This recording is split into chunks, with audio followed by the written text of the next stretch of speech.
Laying aside all personal interests, we acknowledge the King and pray for guidance in our deliberations, that we may conduct the affairs of this House with wisdom, justice, mercy and humility for the welfare and peace of New Zealand. Amen.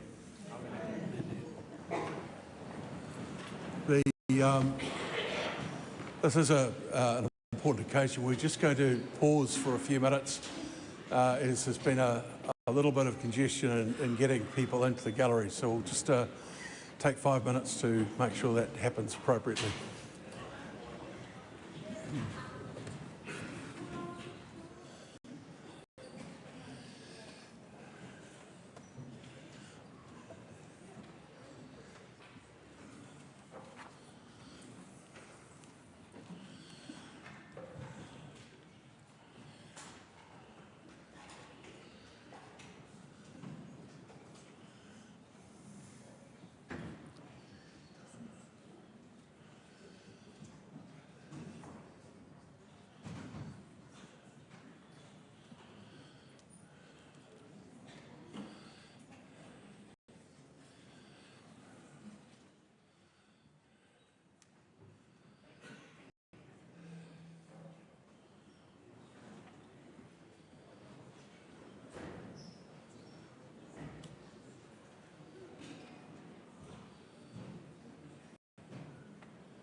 Okay.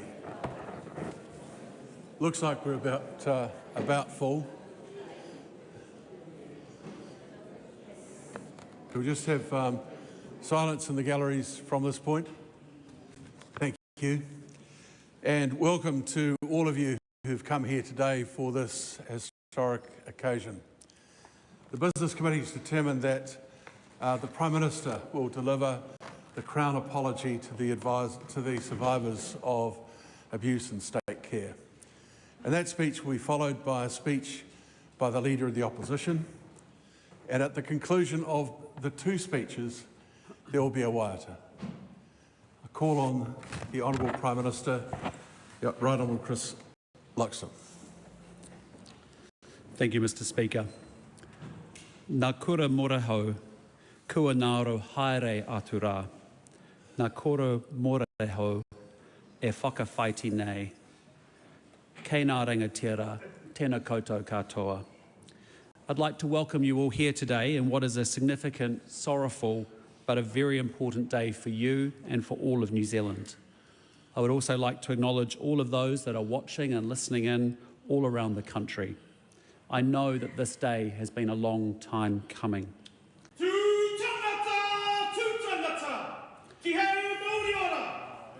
Mr. Prime Minister, it is your friend and brother, Out he goes. Sir, I want to acknowledge you, sir. Leave the house that now. You have been chosen Leave as the man to deliver the healing. Leave the gallery now. To get the healing, we need Jesus Christ back in this parliament. No, calm. How can we heal without Jesus Christ back in this parliament and the founding faith Goodbye. of this nation, Christianity? So, sir, I ask you, sir, as a survivor and someone who has overcome, sir, Please remove the gentleman from the gallery. Who has kicked Jesus Christ? Where are the police and why aren't they here? Back to where he belongs, sir. Make New Zealand great, sir. I thank you, sir, respectfully. Thank you, sir. I respect you, sir. Thank you, Mr. Prime Minister. And I thank everybody here today. Good. On your way. Thank you, sir. Thank you, Mr. Speaker. Make New Zealand great. Goodbye. Make New Zealand whole again. And to Pāti Māori, stop the division. Stop the division, Pāti Māori. Stop the division. To my family and to Pāti Māori, stop the On you division. go. We are On you one go. New Zealand. We are one New Zealand.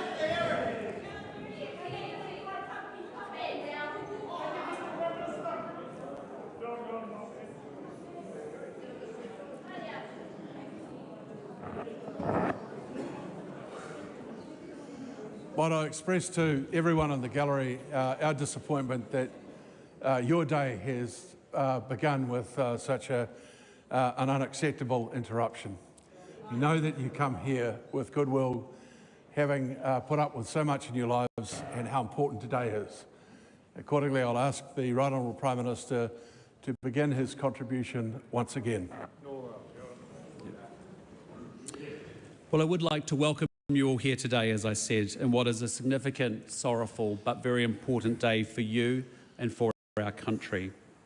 Today I stand before you as the representative of not only this government, but of all the governments that have gone before us to offer a formal and unreserved apology for the abuse that you suffered while in state care, churches and other faith-based places. It was horrific. It was heartbreaking, it was wrong, and it should never have happened. For many of you, it changed the course of your life, and for that, the government must take responsibility. I have said it before, but I thank you again for telling New Zealand with clarity and with honesty of what happened to you. The Royal Commission of Inquiry into the abuse in state care was the largest, the longest and the most complex public inquiry ever held in New Zealand.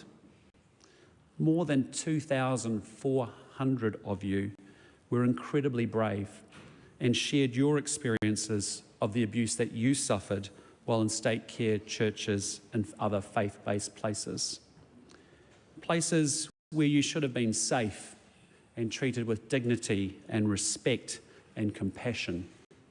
but instead you were subjected to horrific abuse and neglect, and in some cases torture. In 16 devastating volumes, page after page, your stories left many of us stunned that this could have happened here in New Zealand. But not you.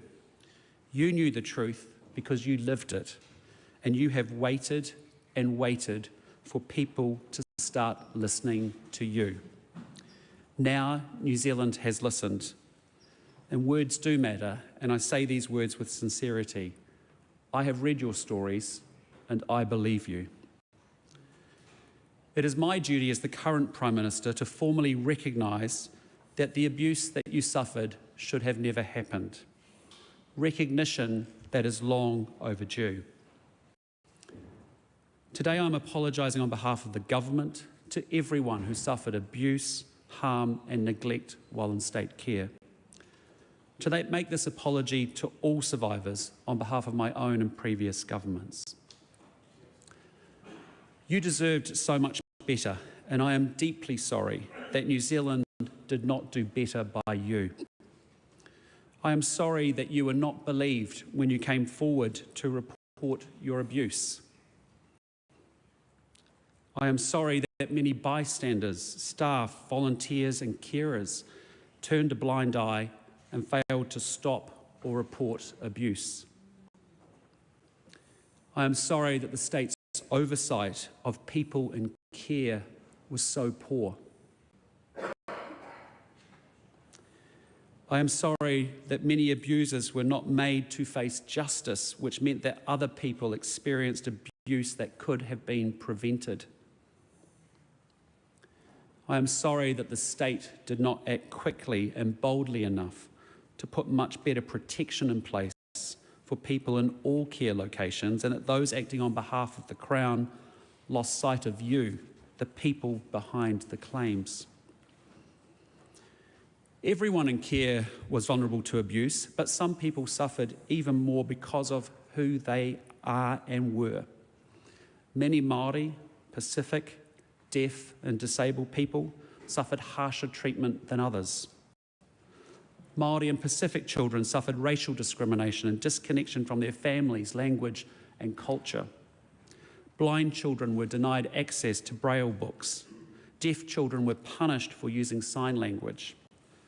Children and vulnerable adults with intellectual disabilities were not supported to learn or communicate. Some children and adults in care were targeted because of their sexual orientation or gender identity. Some mothers were pressured or coerced by the state to give up their babies for adoption, often leading to long years of mental suffering for them and their children that they were forced to give up. To all of you, I am sorry. I acknowledge the abuse had a devastating impact, not only on you, but also the people closest to you, your partners, children and grandchildren. Some parents were told that putting their children into state care was the right thing to do. Very often it was not. To those parents, I am sorry that we did not care for your children as if they were our own. To those of you who were tortured at Lake Alice, young, alone and subjected to unimaginable pain, I am deeply sorry. I'd like to acknowledge those that are not alive to hear this apology. Today we feel you are here with us, and I extend this apology to you, your families and whānau. I want to acknowledge those of you who struggled to get help from government agencies when you came forward to report your abuse. This has meant that you have had to relive your trauma over and over again. Agencies should have done better and must commit to doing so in the future. Many of you were denied knowledge of what happened to you because record keeping during your time in care was so poor or deliberately inaccurate. Your own personal information was often withheld, destroyed, lost or wrong or incomplete. Often there was no record of your origins, your family and whānau, the harm that you experienced, the complaints that you made, your medical treatments, or what social workers said about you. I am sorry. And I stand alongside the chief executives from 7 government agencies who have this morning apologised for the failings and omissions by their own agencies and departments. Some faith-based organisations are making their own apologies. I strongly encourage them all to do so, to honour the survivors who were abused while in their care. The government has written to church leaders to let them know our expectation is that they will do the right thing and they will contribute to the redress process. No apology can right the wrongs of the past, and some of you may feel that my words count for little after so long and after so much hurt. But one of my hopes is that today, with this apology and this acknowledgement of your burden, it becomes a little lighter for you. Clearly, words must be accompanied by actions. And for me, there are 2 big lessons from the Royal Commission of Inquiry that we must act on quickly and we must act on thoroughly. First, we must do the right thing by you and provide you with the support that you need. Second, we must do all that we can to prevent abuse happening in the future. It is important to note that not all care was abusive and certainly not all caregivers. There are many New Zealanders who have formed loving and lifelong bonds with the foster families who have opened their doors and hearts to them. And I do want to thank those who have provided loving and appropriate care in the past and those that continue to do so today. The Royal Commission itself said that by 1999 there had been improvements to the care system. But we must do better. We must do better at improving the experience of those in care, and we must do better at ensuring fewer people end up in state care in the first place. The Royal Commission made 138 recommendations for change. The government is carefully considering each of those recommendations. And I am heartened at the words of support from the Leader of the Opposition and also the other parties in this Parliament to put politics to one side and to work together to achieve lasting change. Today I want to provide you with some more detail about our intentions. The government's response is focused in 3 areas. Firstly, acknowledging the abuse through the tabling of the report and this formal apology.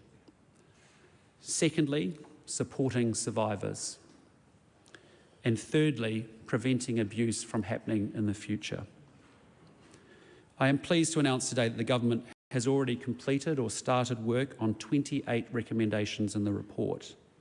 And to demonstrate our commitment to change, this afternoon, a bill that will introduce a range of measures to improve the safety of children and vulnerable adults in state care will have its first reading here in Parliament. I know that financial redress is important to many of you, and no amount of money will ever make up for what you have endured. But today I want to provide you with some details around the next steps. Many of you understandably do not want to engage with the current redress system. Some parts of it are 20 years old and it can take up to 5 years for your claims to be addressed. However, there are also 3,500 of you who are engaging with the current system. So today I'm announcing the government will invest an additional $32 million to increase capacity in the current system while we work quickly on the new redress system. This funding will increase resources and help ensure the system is more responsive to your needs now. But I also want to assure you today that it is our intention to have a new single redress system operating next year. And while financial redress is important to some of you, others of you are looking for easier access to support services. And so the government will establish a $2 million fund that will support organisations that are already working well with you as survivors. And this will help you to navigate and access the support that you need more easily. One of the most important things we can do in light of the Royal Commission of Inquiry is to improve the safeguards to prevent the abuse of children and vulnerable adults in care. The system has already improved markedly since the 50-year period to 1999 that the Royal Commission focused upon. Back then, many people who in care were in large institutions. Today, the vast majority are in the care of households or small-scale community-based care places. There have been improvements in areas like professional standards, staff training and vetting, and complaints procedures. But the Royal Commission made a number of recommendations around further improvements which the government will carefully consider. We have started the process to remove the ability to strip search children in care, provide new search powers for people visiting youth justice facilities, and to strengthen restrictions for people working with young children. We will also change the Crimes Act to better recognise disabled people and will improve record keeping in government agencies. And I want to thank the other political parties for their support in progressing this bill in the House today. I know that raising public awareness to help prevent future abuse is important to you, as for decades many of you suffered in silence. Today I'm announcing a National Remembrance Day will be held on November 12 next year to mark the 1-year anniversary of this apology, and this will provide us with an opportunity to stop and to reflect on what you have endured and to ensure that we are doing all that we can to prevent future abuse. Today I can also tell you we will start working on removing immediately memorials, including street names, public amenities and public honours of proven perpetrators. We will also work with local authorities to honour and to care for unmarked graves located on sites that were places of care in New Zealand. Before I close, I want to say that to have hope, however bleak your circumstances, is an important part of being human. I know there are survivors among you who have managed to overcome what happened to you and have gone on to lead full lives and have ensured abuse was never part of your own children's lives. And I applaud breaking that cycle that too often hangs like a curse over families. It does not mean you have forgotten or forgiven what occurred. However, you have been able to pierce the darkness with the light of hope and work through what you have endured to take opportunities and to find pleasure in life. My hope is that today allows more of you to find a little more light, because while today is about your past, it is also about your future. It is also about the future of others who may find themselves in care. They will have a better experience thanks to your voice, your courage and your persistence. It is on all of us now to do all that we can to ensure that abuse that should never have been accepted no longer occurs. And that will be an enduring legacy of your contribution to changing the system and this and future government's commitment to implementing that change. I would like to say again and to thank all of those who told their stories. You have been heard and you have been believed. You have helped achieve what you must have wished for yourselves: better protection to prevent the suffering of vulnerable and voiceless people.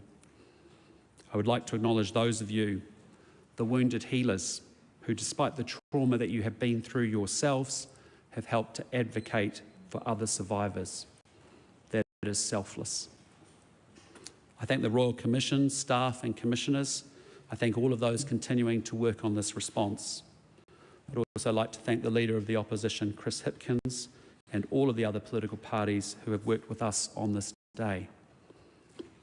I also want to thank those many, many good people in social services who go out day after difficult day to try to help to protect those who are in danger, to strengthen those who are weak, and to support those who are vulnerable.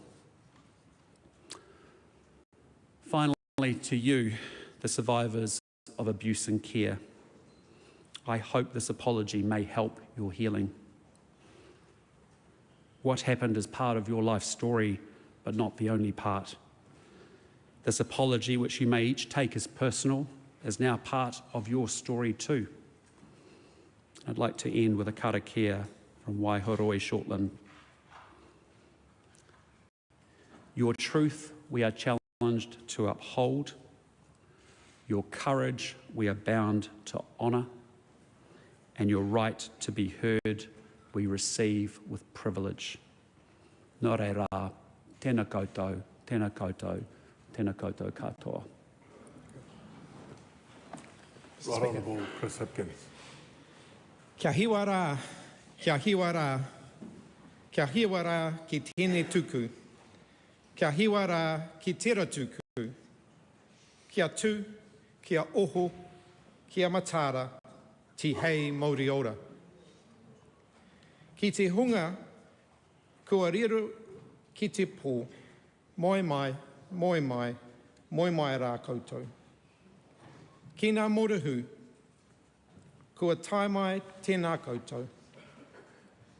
Koutou ngā moruhu, i mā taki mai nā, i whakarongo mai nā. Huri noa i te motu, tēnā koutou. He tū whakaiti tēnei, ki te whakapaha atu. Kia koutou ngā moruhu, mō ngā tēne tu kinotanga, ngā tai mahatanga me te mamai, au e tau kuri e. Mr. Speaker, can I start by acknowledging and fully supporting the words of the Prime Minister and delivering the formal apology on behalf of successive governments who have failed you, survivors, your families, whānau, kāinga, hapu, iwi, your communities, your support networks, and New Zealand as a nation. I want to acknowledge all of you, those who are physically here at Parliament today, those who are watching all across the country, those who find it too painful to engage in this process at all, and those who have died before today finally arrived. Among the community of survivors are many intersecting communities who have jointly suffered from neglect, from abuse, from trauma, from torture, and they have carried their scars over lifetimes and over generations.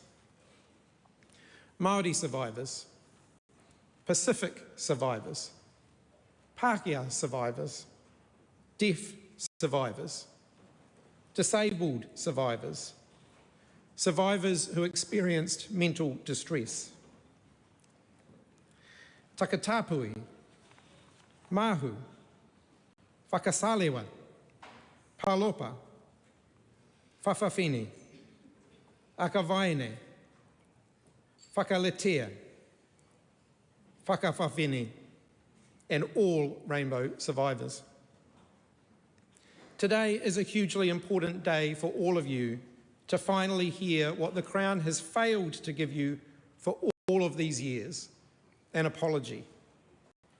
It's a hugely important day for us, the representatives of the Crown and of successive governments, that we finally acknowledge the thousands of confronting experiences of neglect, abuse, trauma, torture, and that we finally own up fully to our failings and offer our sincerest apologies.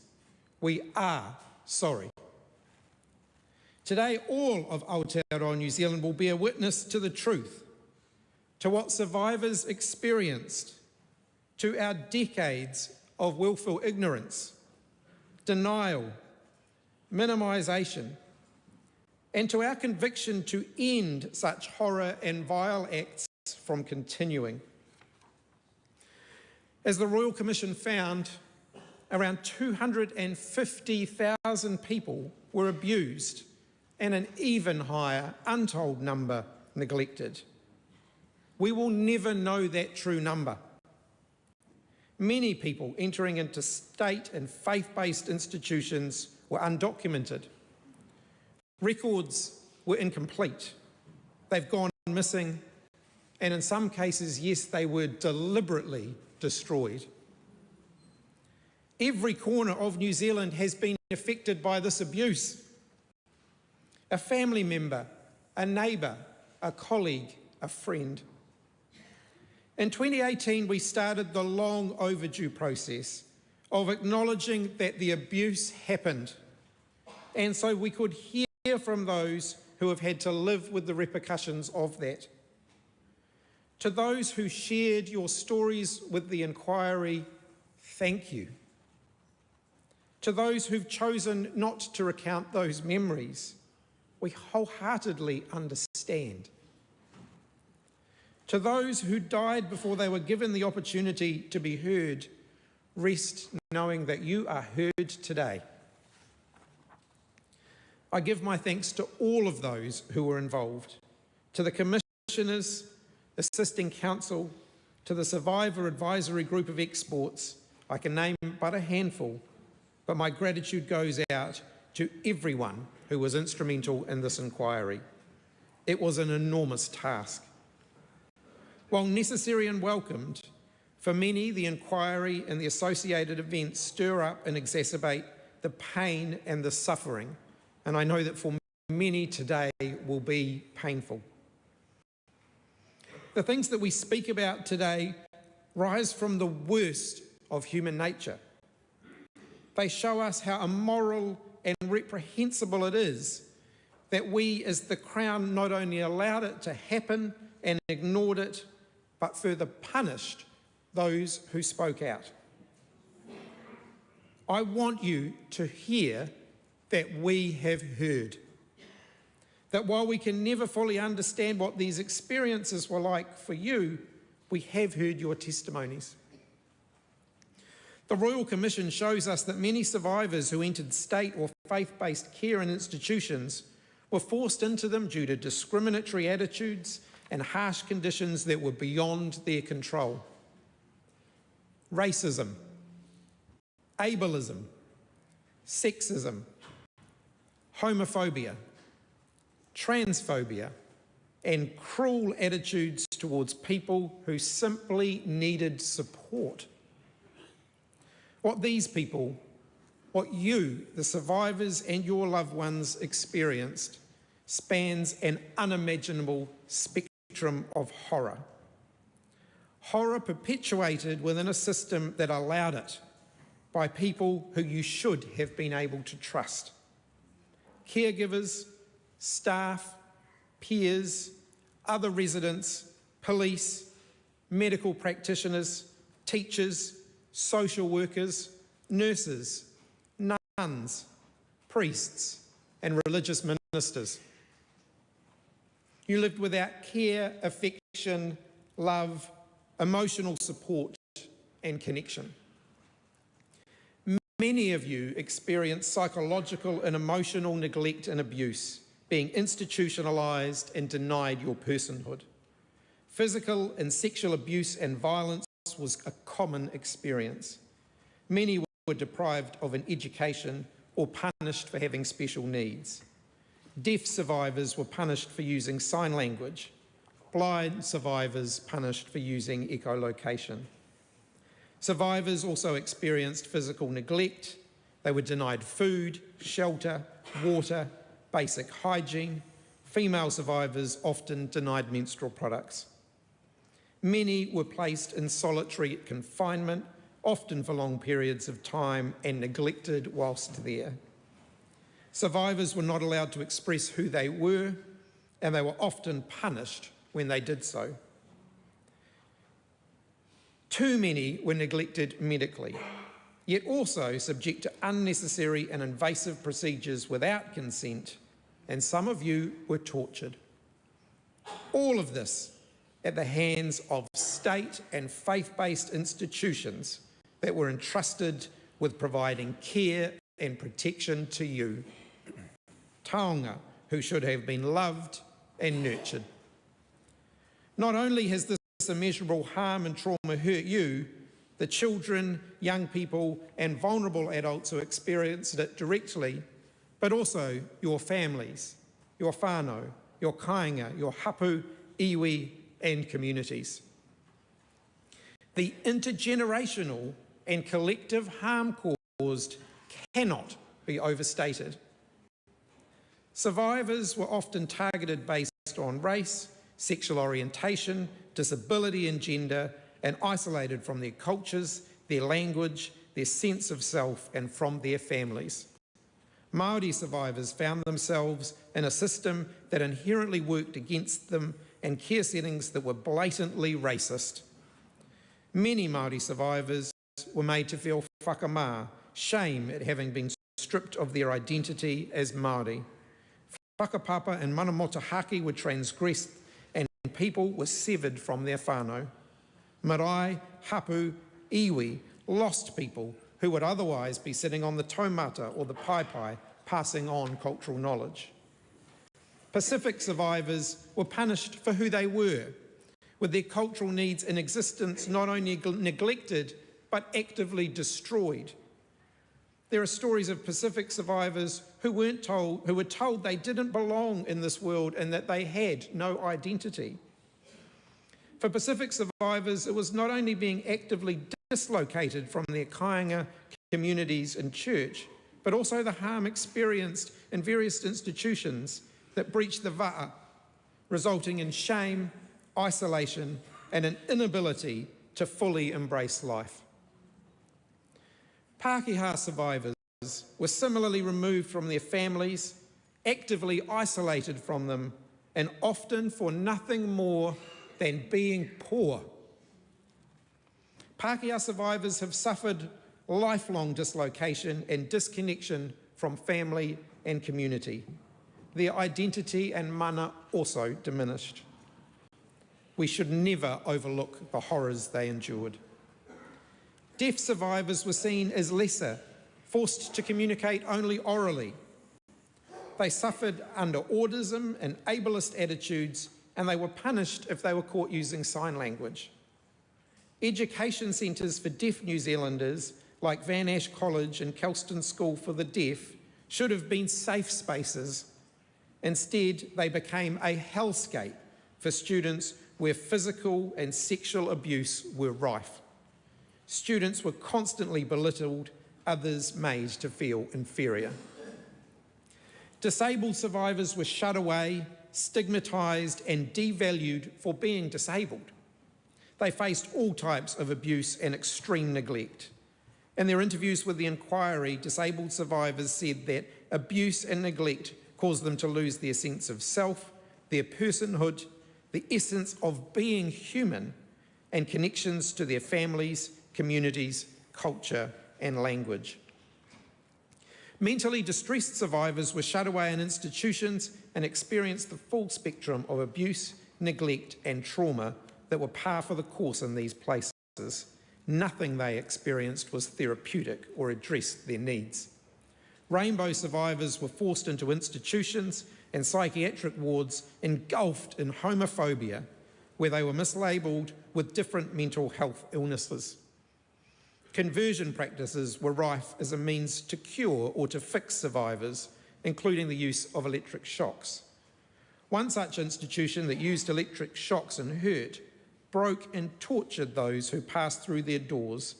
That was the Lake Alice Psychiatric Hospital, a name now synonymous with the experience of trauma and a shameful part of New Zealand's history. The horrors committed there and in similar places remain some of the darkest in our history. Churches and other faith-based entities were also spaces where many suffered. They abused their power to harm people who they were entrusted to care. Priests, ministers, and other religious leaders, those who should have been trusted, devolved into monsters behind closed doors, and they must also equally be held to account. Successive Labour governments, ministers, ministries, and state institutions had a role to play in this neglect, this abuse, this trauma, this torture.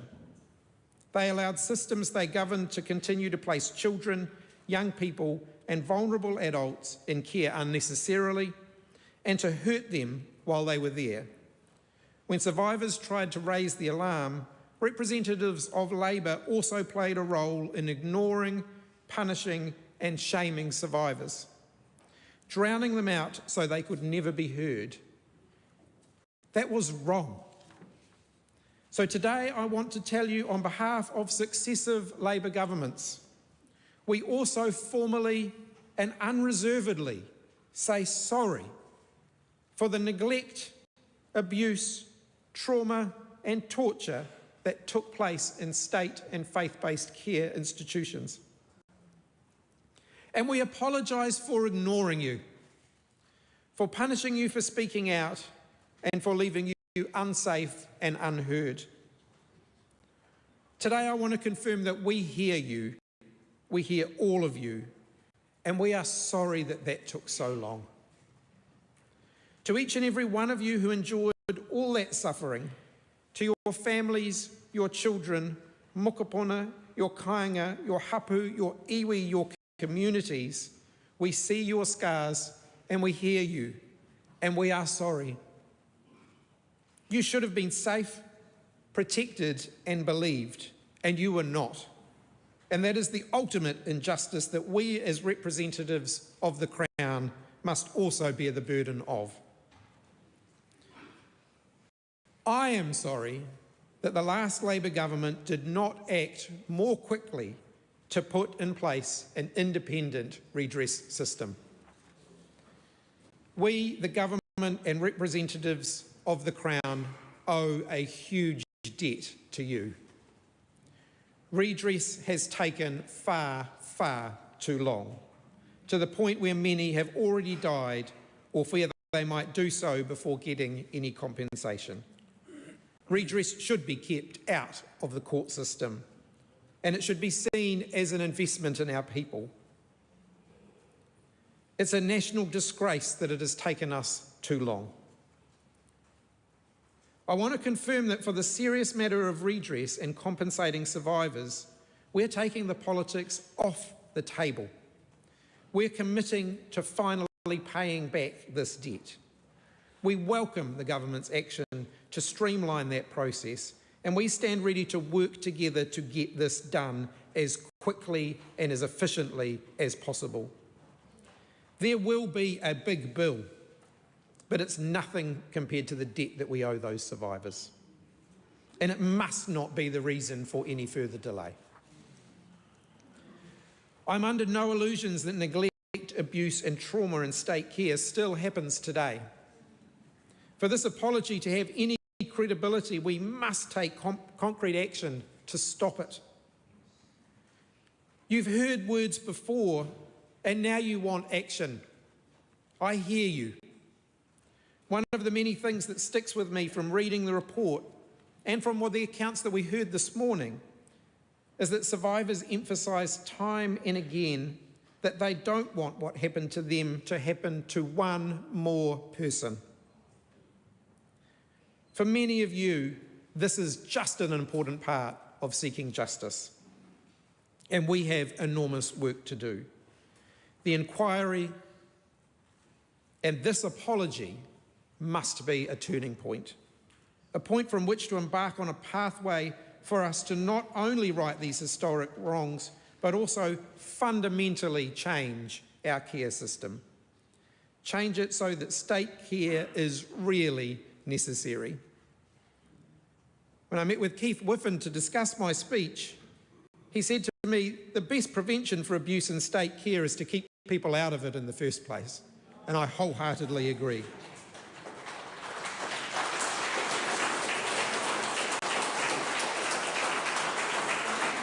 But when people are in care, it should be a safe and warm space for all, as it should always have been. We welcome and support the government's commitment in beginning the work to improve the safeguards for those in state care. There is much work to do, and we must not waste one more day. We also support the government's work to work with local authorities to honour the unmarked graves and to remove the names of proven perpetrators from public places.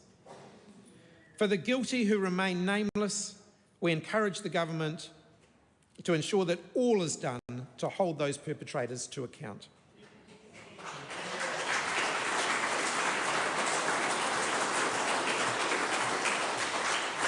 I want to acknowledge in closing that for some, and perhaps many of you, there will never be healing and closure. My hope is that this apology today offers at least some relief, that your fight to be heard has resulted in this apology. Now is the time to forge a new pathway forwards. The Royal Commission set out survivors' dreams for the future. He Mara Tipu, a garden of growth, where every child, young person and adult is loved, safe and cared for in a manner that supports their growth and development into a thriving contributor to society. That's my dream too, and I hope that together we can achieve it for generations to come and never ever again repeat the mistakes of the past. Nō reira, tēnā koutou, tēnā koutou, tēnā koutou katoa.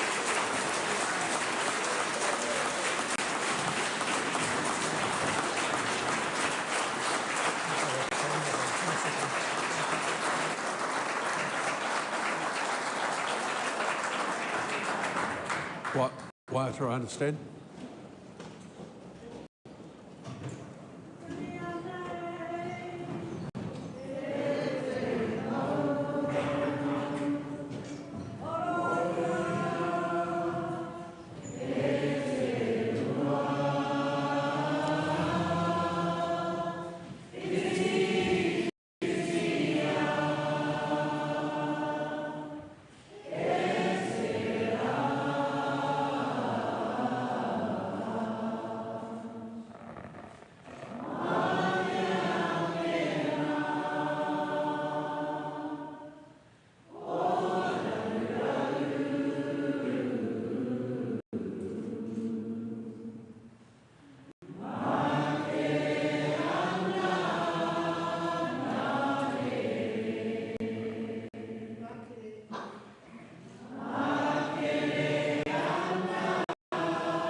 The House is suspended until 2 p.m.